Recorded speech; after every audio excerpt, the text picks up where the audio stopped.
And that fourth victim who survived made it to the hospital quickly, thanks in large part to two Metro officers. They were able to perform emergency first aid and really stop the bleeding. And today we're hearing from those officers for the very first time. Our Denise Rosh has that part of the story. When police were called to UNLV that day, the first mission was to stop the threat.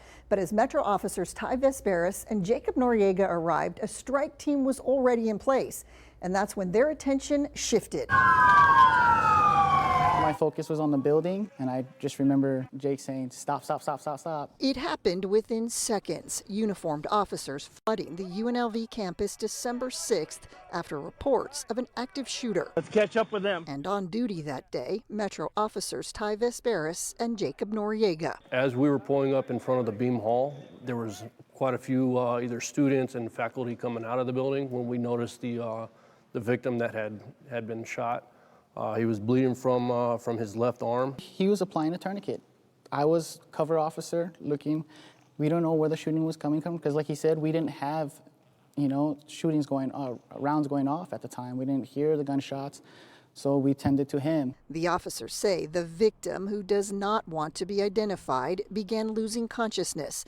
That's when the officers picked him up, put him in the back of a patrol vehicle, and drove him out to Maryland Parkway, where ambulances were waiting. Their quick actions, applying pressure to the wound, helped prevent further blood loss. Here's Sheriff Kevin McMahill. We're not paramedics, we're not firefighters, we're not EMS.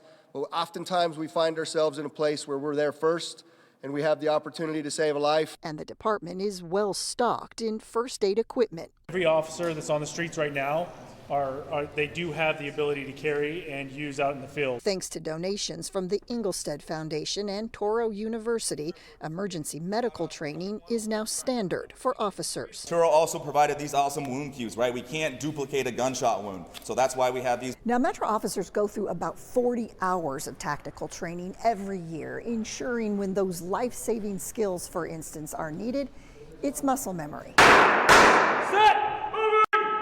The department giving News 3 this demonstration. Suspect down! Practicing life-saving skills they will need on the streets. Hold the pressure, 3 minutes of direct pressure. Time starting now. As for Vesperis and Noriega, We were heading there with the thought process of trying to find the shooter, and it just happened to be that he came out right when we were arriving. Maybe even a minute after we got out and started tending to him again, that's when the volleys went off between UPD. this isn't the first time either officer has applied a tourniquet while on the job, protecting and serving the Southern Nevada community. Both officers have been with Metro for 8 years. Noriega telling me his squad also responded during 1 October.